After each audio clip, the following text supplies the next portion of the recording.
since alam ko naman sa sarili ko na qualified ako.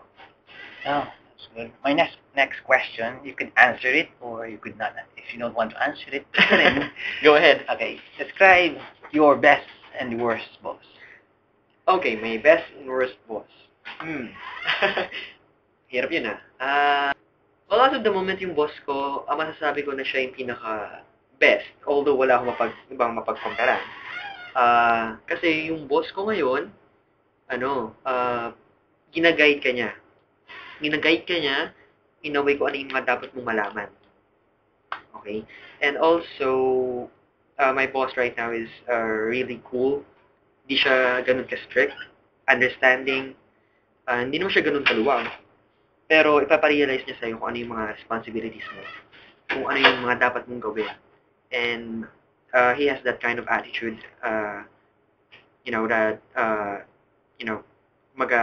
may inspire ka dun sa mga ginagawa niya. Through his actions, na-inspire ka.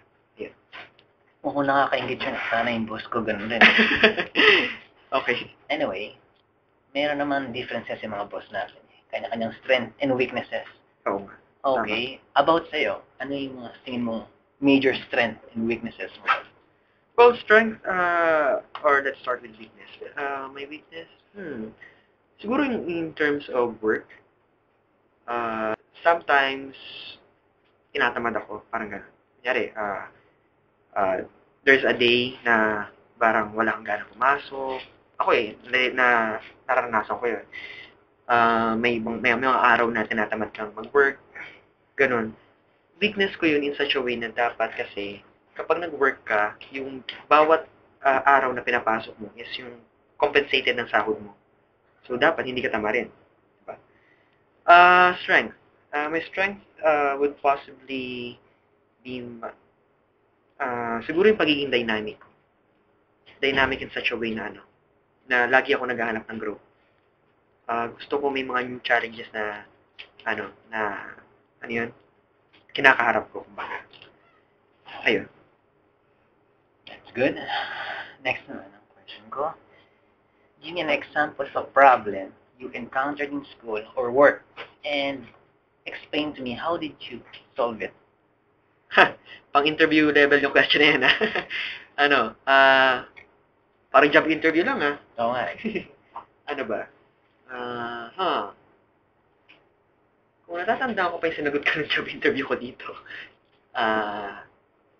Sa school, or one example lang. Yeah, one example would be suffice. Give me some of problem encountered.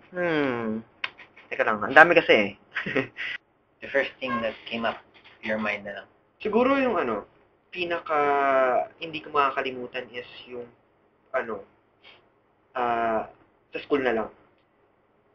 When I was in second year college, I was assigned as a president of the class. Now, yung class namin na yun, na-assign na mag-organize ng isang seminar sa isang,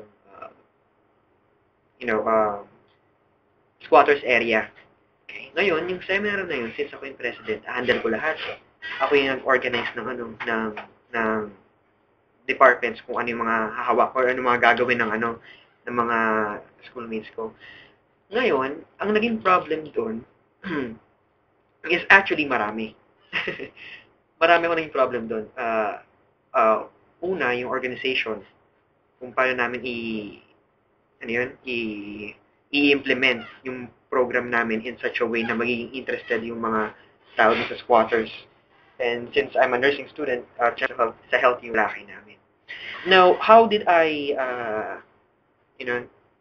solve or surpass yung mga trials na yun? Basically, ang ginawa ko, naging organize ako.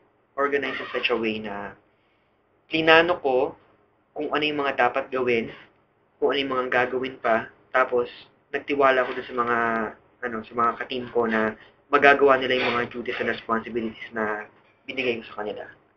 Basically, ganun lang yung turnout of events. And product, naging successful naman yung seminar namin. Maraming kaming pamahaging knowledge about sa sa topic namin. And at the end, yung class namin is naging contented dun sa performance namin. Ayun. You mentioned naging president ka? Class president. Class president. I see. So, medyo mahirap na task. Oh, actually, ako nga laging class president nung college ako. Kasi ako lagi yung madaling utusan. Okay, that's a good trait. Okay, next question ko. Another parang job interview question na naman. Ano yun? You see yourself in 3 years? 3 years? Yeah. Oo nga, no? Pang job interview talaga. Well, for the next 3 years, I can see myself as a staff nurse. Staff nurse. Yeah, although I'm working right now in a call center environment, syempre, nandun pa rin yung urge mo na ipagpatuloy yung karir mo. Actually, ang target ko lang dito sa call center industry is 2 years, and I'm already 1 year and 6 months. So, I think for the next 3 years, I can see myself as a staff nurse in some hospital or something. That's it. My next question naman is regarding teamwork. Describe an experience in which you work as a part of the team. Well, back in my college days, when we were working on our thesis, syempre ako na naman yung assign na leader nun sa group namin. 4 members kami. Now, in terms of teamwork, since basically being a leader, your primary job is to organize your team. So, dapat talaga maging team player ka. Ang dapat mong unang isipin doon is kung ano yung mga kakayanan or capabilities ng mga ka-team mo, kung ano yung mga nila, kumbaga. And base doon, tsaka mo iatang sa kanila kung ano yung pinaka-suitable na job or yung task na kayang-kaya nilang gawin as an individual. Pero, in the end, we'll work as a team para mas ma-accomplish namin yung goal na finish. And I think that's the most elaborate way on how you can be a team player. Learn how to communicate. Organized and a team leader, huh? Yeah. Okay. Besides work, what are your hobbies during your pastime?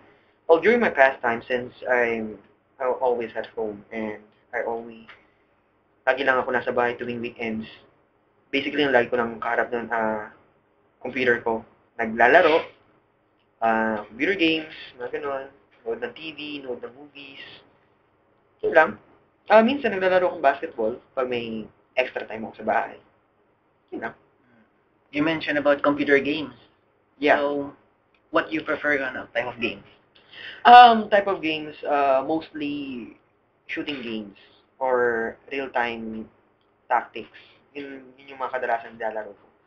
Kasi, ma-action and also, mapapaisip ka talaga kung paano mo ma-accomplish mga objective mo sa game. Shooting games, interesting yun Oh. Currently, my PC will be unable to perform yung mga ganong games. Kasi high-end ang requirement for those games, Oo. Well, nag-invest naman kasi ako dun sa computer kaya napaplay niya yung mga games na yun.